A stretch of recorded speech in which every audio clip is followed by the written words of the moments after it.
ہوں گے میرے غوث پاک. بس انہی کی سیرت سے کچھ باتیں آپ کے بیچ رکھ کے میں بات ختم کر لوں گا.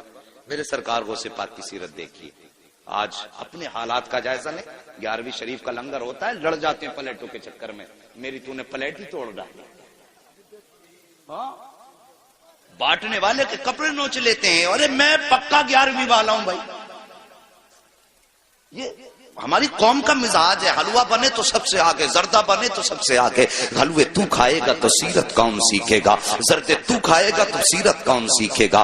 میرے سرکار غوث پاک کا کردار دیکھو. اللہ اکبر. سرکار غوث پاک کے دور میں گویا تھا جس کی آواز بڑی اچھی تھی. اتنی اچھی آواز تھی کہ لوگ اس کو گانا سننے کے لیے بلایا کرتے تھے. وہ گانے گایا کرتا تھا. لیکن اب سنو اللہ والوں کے کام کیا ہوتے ہیں. سننا ذرا غور سے اس بات کو, شاید کہ اتر جائے تیرے دل میں میری بات. انہوں نے غوث پاک کے دور میں جب اس نے گانا شروع کیا نا, میرے غوث پاک فرماتے ہیں سن تیری بڑی اچھی آواز ہے, گانے نہ گایا کر, اس سے اللہ ناراض ہوتا ہے. کچھ اور نعت پڑھ لیا کر. وہ کہنے لگا یار دیکھو تو عبد القادر کو میری کمائی سے جلن ہوتا ہے, میری شہرت سے جلتے ہیں. اللہ اکبر. غوث پاک کو اور چوراہے پہ کھڑے ہو کے برائیاں کرنے لگا. آج بھی کچھ لوگ ہوتے ہیں نا, ان سے کہہ دو کہ صاحب یہ کام نہ کرو, تو کہتے ہیں نہیں جی تم تو میری برائی مجھ سے جلتے ہو, میری ترقی سے جلتے ہو. اللہ اکبر. ایسے ہی اس نے جواب دیا.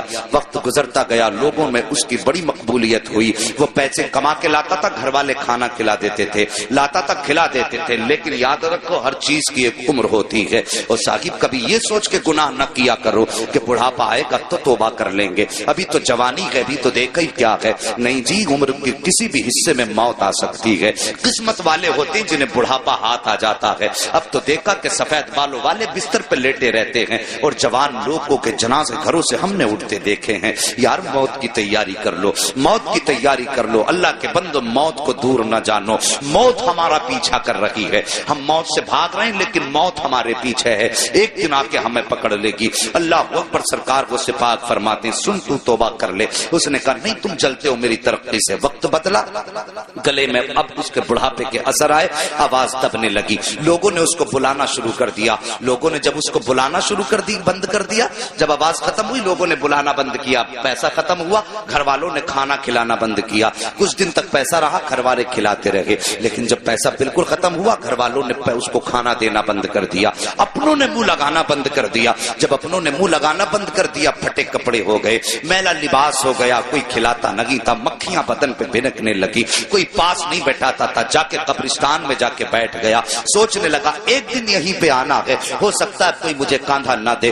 یہ سوچ کر کے قبرستان جا کر کے بیٹھا, دنیا مخالف ہے, کوئی کاندھا نہیں دے گا, مروں گا تو یہیں رہ جاؤں گا. لیکن اللہ اکبر, ایک دن اسی قبرستان کے پاس سے میرے سرکار غوث پاک کا گزر ہو جاتا ہے. اور وہ کریم ابن کریم جو ٹھہرے, وہ سخی ابن سخی جو ٹھہرے, اللہ اکبر, جیسی قبرستان کے پاس سے گزرے وہی لباس اس کا پرانا ہے, مکھیاں اس کے بدن پہ ہیں. میرے غوث نے قدم روک دیے, غور سے دیکھا, دیکھنے کے بعد پہچان گئے یار یہ تو وہی گویا ہے جو چوراہے پہ کھڑے ہو کر میری مخالفت کیا کرتا تھا, جو چوراہے پر کھڑے ہو کر کے میری برائی کیا کرتا تھا. آپ گئے, اپنے شاگرد کو بلایا. بلانے کے بعد آپ نے کچھ پیسوں کی تھیلی دی اور اپنے شاگرد کے ہاتھ میں دے کر کے کہا جاؤ قبرستان چلے جاؤ, وہاں پر ایک غریب بیٹھا ہوا ہے, اس کو جا کر کے یہ پیسہ روپیہ جا کر کے دے دو. اللہ اکبر. جیسی وہ لے کر کے چلا, غوث پاک فرماتے ہیں نام مت بتانا کس نے دیا ہے ورنہ وہ شرمندہ ہو جائے گا. آج اپنی زندگی کا آپ جائزہ لیجئے. اگر زکات بانٹتے ہیں تو کیمرے لگا کے بانٹا کرتے ہیں, خیرات تقسیم کرتے ہیں تو کیمرے لگا کے تقسیم کیا کرتے ہیں. یار ہم نے کوئی نیکی کی تو اللہ کو دکھانے کے لیے کی یا بندوں کو دکھانے کے لیے کی ہے. اگر دنیا کو دکھانے کے لیے کرتے ہو تو یہ نیکی تمہارے منہ پہ مار دی جائے گی. اگر اللہ کو دکھانے کے لیے کر رہے ہو تو پھر کسی کی پرواہ نہ کرو, کوئی دیکھے نہ دیکھے, بس یہ سوچا کرو کہ یا تو خدا دیکھے یا مدینے والا مصطفیٰ دیکھ لے. اور کسی کی غربت کا تماشا نہ اڑایا کرو. آج لائنیں لگتی ہیں, رمضان کا مہینہ آئے گا, خیرات بانٹیں گے دولت والے, اعلان کریں گے اس کی طرف سے کمبل بٹ رہے ہیں, وہ غریب جا کے بیٹھ جاتے ہیں. شرم نہیں آتی؟ انتظار کراتے ہو, آگے بڑھو, وقت بہت کم ہے. صاحب میں کہتا ہوں کوئی بھی کام کرنا ہو اللہ کی رضا کے لیے کیا کرو, ہمیں مرنا ہے. بس یہ یاد رکھو, ہمیں حسنین کے نانا کو منہ دکھانا ہے.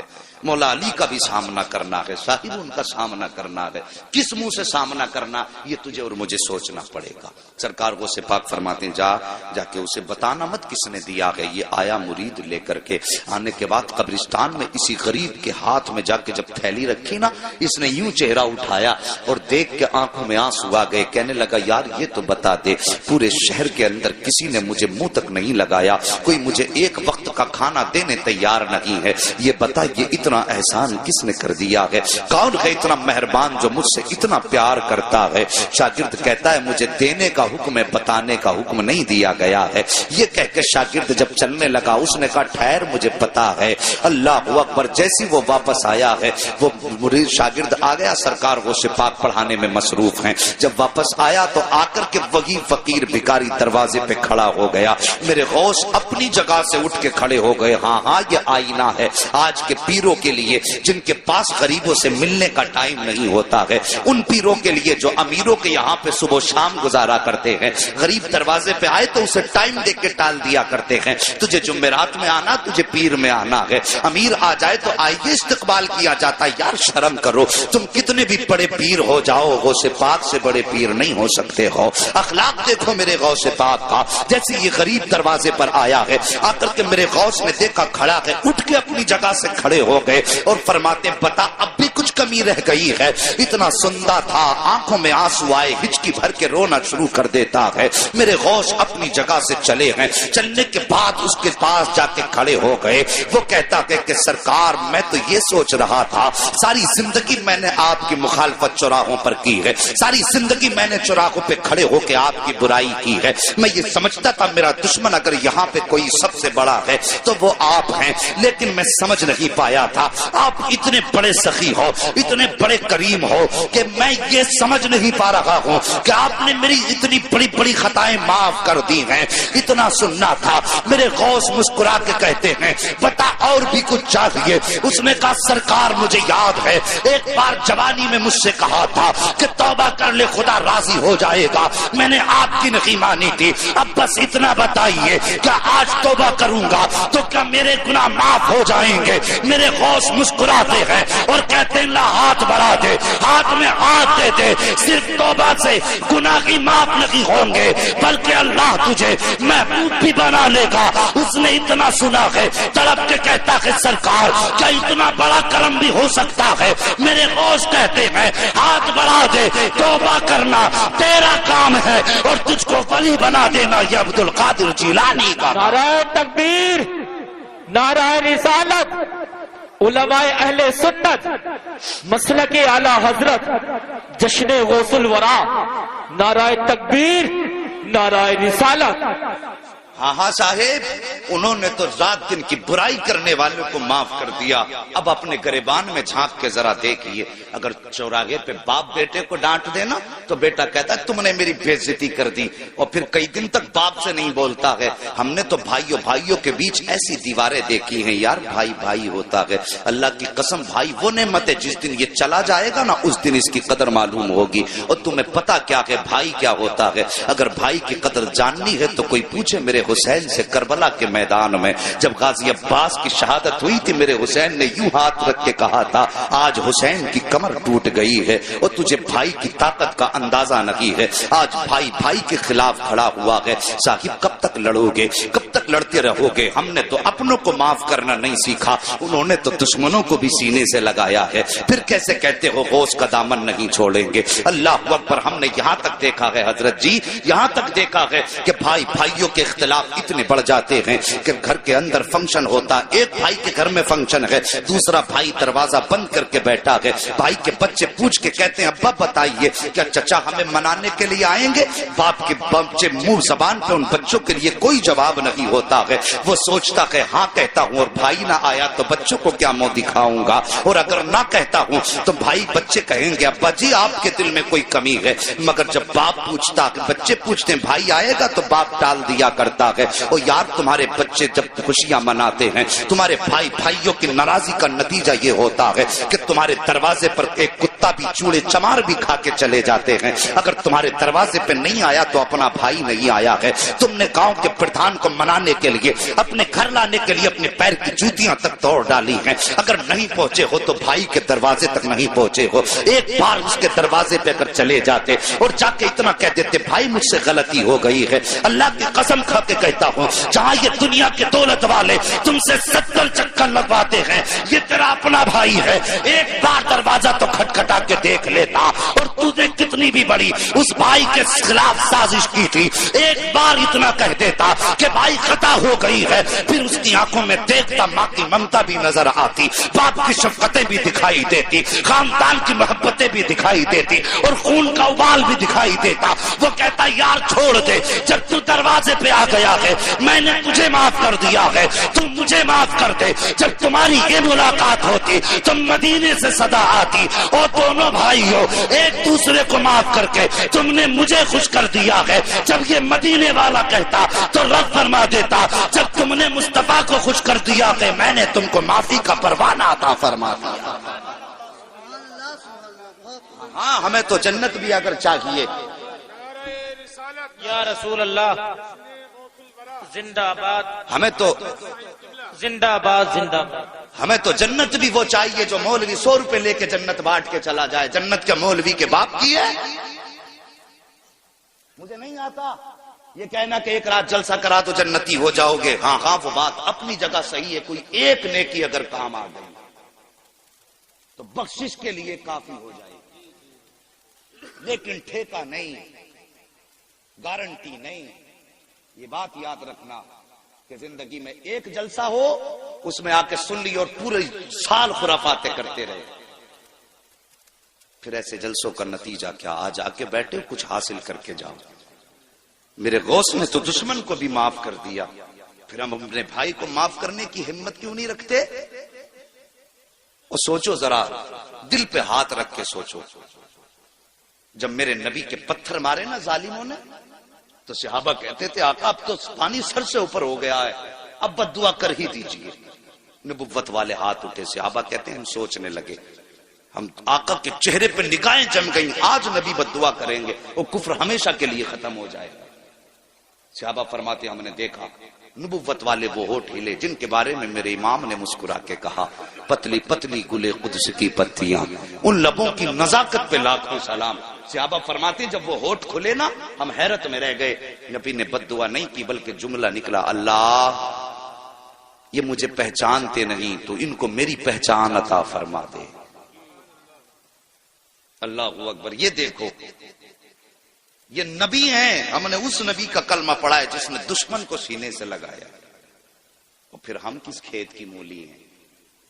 میرے نبی نے یہی تو دین دیا تھا, معاف کرنے والا بدلہ لینے والے سے زیادہ طاقتور ہوتا ہے. اگر تم سے کسی کا دل ٹوٹا ہے تو یار اپنی انا مٹی میں ملا دو, بس صرف مصطفیٰ کی رضا کے لیے.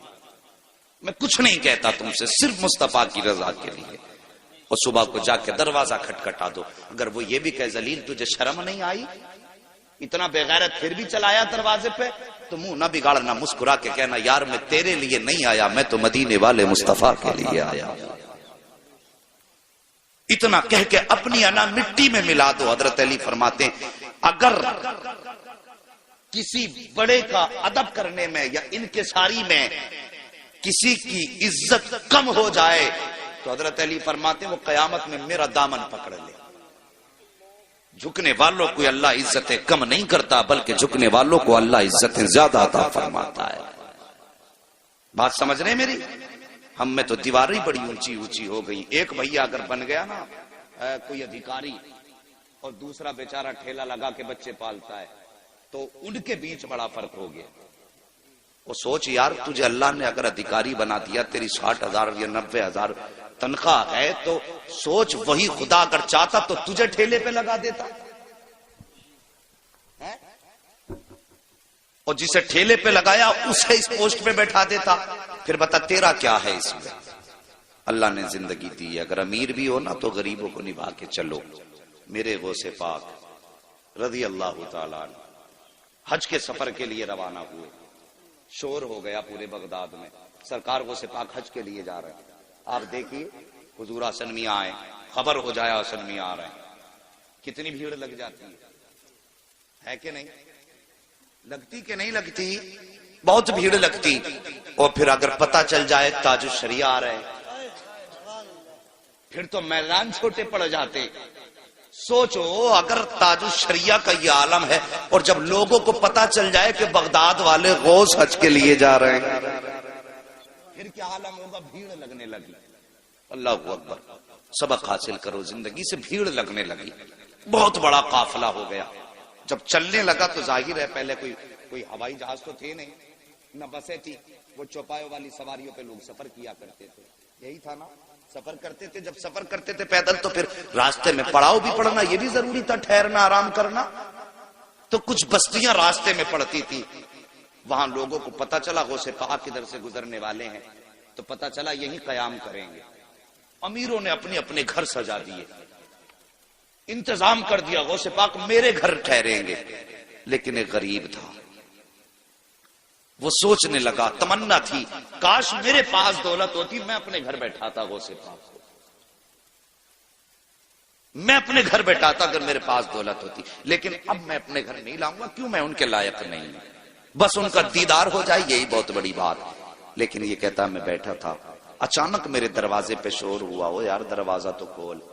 کہا میں نے جیسی کھول کے دیکھا سامنے میری چوکھٹ پہ غوث الاعظم مسکرا رہے تھے. بڑے بڑے امیر کھڑے ہیں لیکن میرے غوث نے غریب کے دروازے پہ دستک دی. وہ کہتا میرے گھر میں کچھ بیٹیاں تھیں اور جن کی میں شادی کرنا چاہتا تھا, انتظام نہیں تھا, اور مجھے ڈر یہ تھا غوث پاک کو ٹھہراؤں گا تو ان کے ساتھ لوگ بھی ہوں گے, ان کے کھانے کا بھی انتظام ہوگا. کہتا غوث پاک آئے میرے گھر میں ٹھہرے. فرماتے پورا انتظام غوث پاک نے فرمایا کھانے کا ہے. آج نذرانے لینے کا تو رواج پیروں میں نظر آ رہا ہے لیکن دینے والا پیر نظر. سوچو, خود سوچو, اگر میں غلط ہوں کہہ دو کھڑے ہو کے. دینے والا پیر. نذرانوں کا ایک تصور تھا پیروں کی بارگاہ میں کہ امیروں سے لیتے تھے, غریبوں کو دیتے تھے, اس لیے امیر جا کے دیتے تھے حضرت یہ نذرانہ. اب تو بھائی غریب بھی آ کے کہتا نا حضرت 50,000 کم پڑ رہے ہیں بیٹی کی شادی میں دعا فرما دیں, تو پہلے 100 روپے دعا کے لیے لے لیتا وہ اس سے. پہلے 50,000 تھے, اب وہ رہ گئے 49,950 غریب تھے. 50 اور گھٹ ہو جاتے, کم ہو جاتے ہیں. مگر میرے غوث پاک اللہ اکبر قربان جائیں ایسے دستگیر زمانے میں کوئی نظر آتا ہی نہیں. تیری نسل پاک میں ہے بچہ بچہ نور کا, تو ہے عین نور تیرا. سبحان اللہ. سب کو نعت یاد ہے. اللہ سلامت توجہ ہے. کہتا ہے میرے غوث پاک میرے گھر پہ ٹھہرے, انتظام کیا کھانے کا. اور پھر وہ کہتا ہے لوگ آئے نا نذرانہ دینے لگے حضرت, نذرانہ دینے لگے. کہنے لگا انتظام سارا غوث پاک کا تھا لیکن میری بستی میں میرا چرچا ہو گیا. لو اس نے غوث پاک کے سارے ساتھیوں کے کھانے کا انتظام کیا. کہنے لگا دیکھو کام ان کا تھا, نام میرا ہو گیا. اللہ اکبر. کہتا ہے جب سارے لوگ کھا چکے, رات گزاری, صبح چلنے لگے, میرے غوث نے مجھے بلایا اور بلا کے فرمایا ذرا قریب آ, اور سینے سے لگا کے کان میں کہنے لگے بیٹیاں جوان ہیں, انتظام نہیں ہے شادی کا. تب بس اتنا کہا تھا, غوث پاک پہ جتنا بھی نذرانہ مریدوں نے دیا تھا وہ سب اٹھا کے میری گود میں ڈالا اور فرمایا جا جا بچیوں کا انتظام فرما دے. وہ کہتا ہے بظاہر تو تھوڑا تھا لیکن اللہ نے اتنی برکتیں دی کہ میری بچیوں کی بھی شادی ہو گئی اور نسلوں کے گزارے بھی ہونے لگے. اللہ اکبر. کون دیتا ہے دینے کو منہ چاہیے, دینے والا ہے سچا. ہمارا نبی غریبوں سے پیار کرو, یہ میرے نبی کا فرمان ہے. اور یہ میرے غوث کی زندگی کا. ایک بات آخری نبی کی بیان کر کے بات ختم کر لوں, ابھی برداشت کریں گے تھوڑے سے. اللہ سلامت رکھ کے سارے بول دو یا رسول اللہ. ہے جی اتنی کنجوسی سے نہیں, اب نبی کے صدقے میں ہاتھ ملے تو اٹھائی دیجئے. میں نے اب تک کسی سے سبحان اللہ کہلوایا, تھکایا آپ کو, بس چاہتا تھا ذہن منتشر نہ ہو, دل میں بات اترے. لیکن اب ذرا بیداری دکھائیے اور بولیے یا رسول اللہ. اللہ سلامت رکھے. بس توجہ کیجئے میرے نبی نے غریب پروری کیسی فرمائی. توجہ کرنا, بس 10 منٹ رہ گئے. خیریت ہیں پیچھے والے لوگ؟ ٹھنڈی ہوا تو نہیں لگ رہی ہے؟ کوئی بات نہیں, یہاں ٹھنڈی برداشت کر لو, قیامت میں گرمی سے غوث پاک بچا لیں گے انشاءاللہ. توجہ ہے. میرے نبی اللہ اکبر, اتنا غریب پرور قربان جاؤں. ہمیں تو دولت پہ بو ہے، گھمنڈ ہے دولت کا. کیا کرنا ہے یار؟ آج آنکھیں کھلی ہیں تو سب ہمارا ہے، جس دن بند ہو گئی سب پر آیا ہے. اس پہ نہیں اترانا چاہیے، اس پہ نہیں اترانا چاہیے. واصف علی واصف ایک بڑا مشہور شخص گزرا ہے، انہوں نے اسکول بنایا، اسکول انٹر کالج جو بھی بنایا، لوگ اس بڑا نرم دل تھا. اس کی بات بہت، اس نے اہم بات کہی تھی. اس نے لوگوں نے اس کے پاس آتے ایڈمیشن کرانے کے لیے، تو لوگ کہتے کہ صاحب غریب ہیں فیس نہیں دے پائیں گے، تو کہتا تھا چلو معاف کر دیں. کوئی آ کے کہتا غریب ہے فیس نہیں دے پائیں گے، تو لوگ کہتے تھے پھر کہتا معاف کر دی. جو اس کا پرنسپل تھا اس نے کہا سر اگر ایسے ہی معاف کرتے رہیں گے تو دھندا کیسے چلے گا؟ اس ٹائم تو کمائی کا سب سے اچھا سسٹم ہے، اسپتال بنا لو یا کالج بنا لو. سب سے تیز امیر ہونے والا سسٹم، کالج بنا لو یا اسپتال بنا لو، کوئی فیس نہیں. کتنا دے دیں کتنا دے دیں کچھ پتا نہیں. توجہ ہے؟ ہاں برا مت ماننا اگر کسی کا اسکول ہو تو نصیحت حاصل کرنا. واصف علی واصف سے پرنسپل نے کہا کہ اگر سر ایسی معاف کرتے رہے تو دھندا کیسے چلے گا؟ اس نے کہا یہ اسکول میں نے پیسہ کمانے کے لیے نہیں بنایا. کہا پھر؟ کہا میں نے یہ جو لوگ بھیجے ہیں فری کیے ہیں، اس لیے نہیں کہ یہ لوگ میرے اسکول کو پیسہ دیں، بلکہ اس نے کہا تھا میں اس لیے فیس معاف کر رہا ہوں تاکہ یہ لوگ میرے جنازے میں شامل ہو جائیں. یاد رکھنا اس بات، بہت بڑی بات اس نے کہی تھی. یہ میں اپنے جنازے کی بھیڑ بڑھا رہا ہوں، کوئی مہربانی نہیں کر رہا ہوں، جنازے کی بھیڑ بڑھا رہا ہوں. پتا چلا اچھے عمل کرو گے تو بھیڑ اچھی ہوگی. لیکن یہ بھی ہوتا ہے، پدھان مرے تھے، کتا مرا پدھان کا تو پورا گاؤں تھا، پدھان مرے تو آدھا بھی گاؤں نہیں تھا، اس لیے کہ وہاں تو پدھان کو منہ دکھانے گئے تھے. اب جب پدھان ہی مر گئے تو پھر کسے منہ دکھانے جاتے؟ سمجھ رہے نا میری بات؟ یہ محاورہ ہے، اگر کوئی برادری یہاں پدھانوں کی ہو تو برا مت ماننا کہ مولوی ہمیں کہہ گیا ہے جی. بس سمجھانا چاہتا ہوں کہ جب تک آنکھیں کھلی ہیں تب تک ہمارا ہے، آنکھیں بند ہوئی تو سب پر آیا، سب پر آیا. آؤ رب کے قریب ہو جاؤ، اپنے مصطفیٰ کے قریب ہو جاؤ. یہ زندگی کا سب سے اہم مشغلہ ہے کہ ہم مصطفیٰ کے قریب ہو جائیں. ہم تو غریب رشتہ داروں کو اپنانے سے انکار کر دیتے ہیں. اگر کہا جائے کہ یار تجھے اللہ نے اتنی دولت دی ہے، تیری بہن غریب ہے، اسی کی بیٹی لے آ گھر میں مدد کر دے اس کی، تو کہتا ہے کہ یار مدد کر تو دی، 4 لاکھ دے رہا ہوں. اور ظالم تیرے 4 لاکھ سے کیا مدد ہو جائے گی؟ اللہ نے تجھے دولت دی ہے، چلا جا بہن کے دروازے پہ جھولی پھیلا کے کہہ دے بہن اپنی بیٹی میری جھولی میں ڈال دے. اللہ کی قسم کھا کے کہتا ہوں خالی ہاتھ بہن کی بیٹی بھی آ کے لائے گا، میں یہ نہیں جانتا دنیا کیا کہے گی، تیرے برادری والے کیا کہیں گے، گاؤں والے کیا کہیں گے، یہ کچھ بھی کہیں، لیکن خدا کی قسم تو گھر بعد میں آئے گا، مدینے والے کا سلام تیرے نام پہلے آ چکا ہے. یہ کیا کرو. ہم تو غریبوں کو اپناتے ہی نہیں. فتح مکہ ہوا، میرے نبی مکہ شریف میں تشریف لائے. توجہ ہے؟ مکہ میں تشریف لائے. حضرت ام ہانی میرے نبی کی چچا زاد بہن، حضرت علی کی سگی بہن، حضرت ام سارے بولو ام ہانی، جن کے گھر سے نبی معراج میں گئے.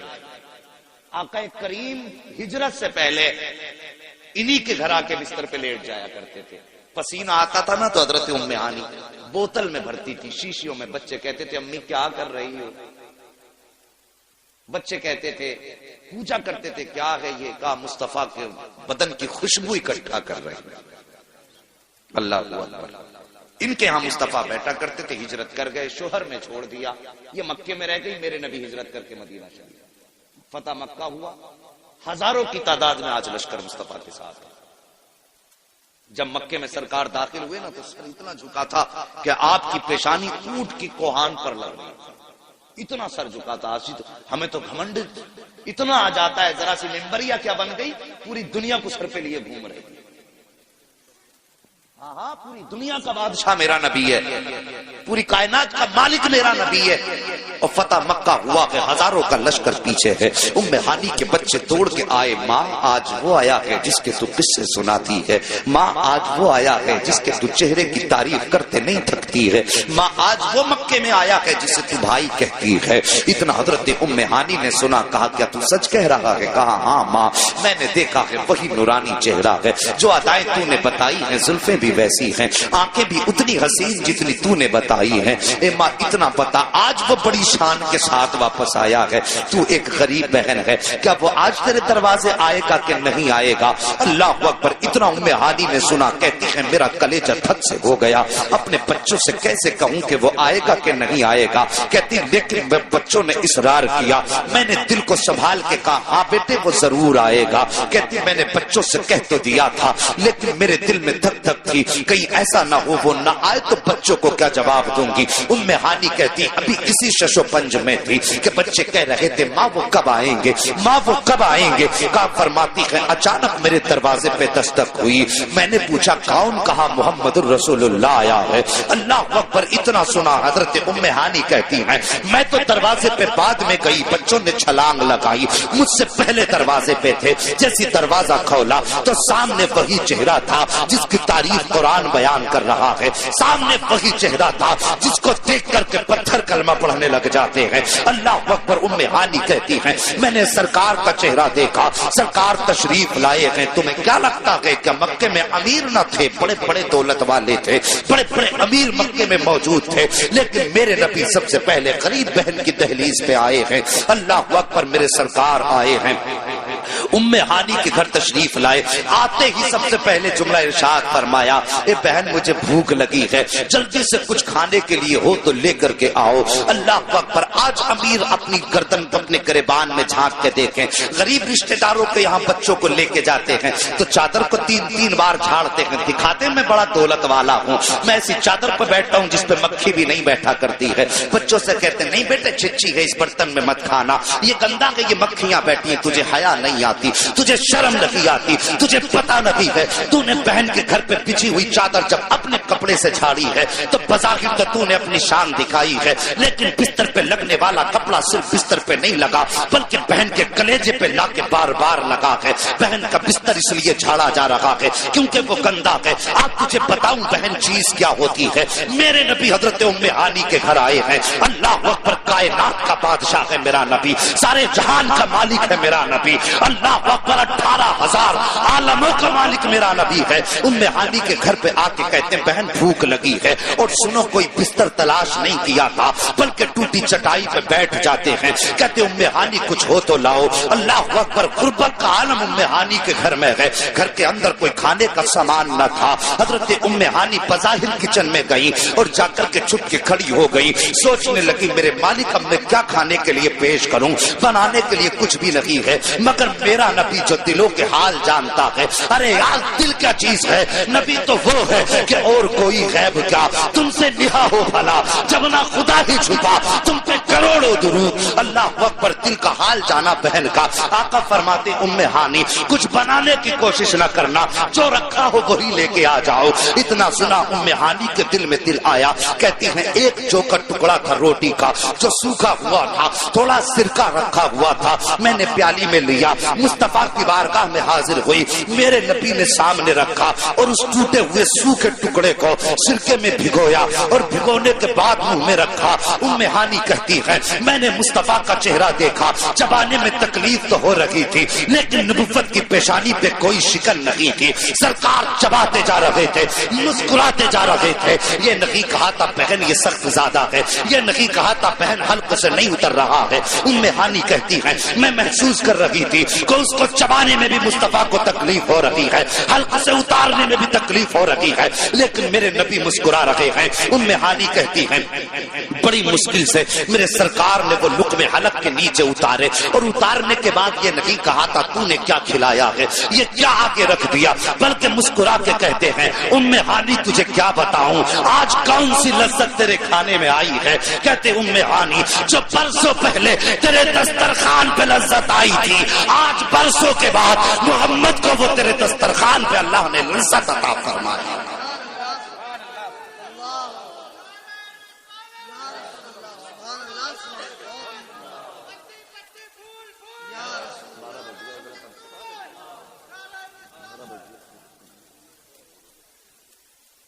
او لوگو،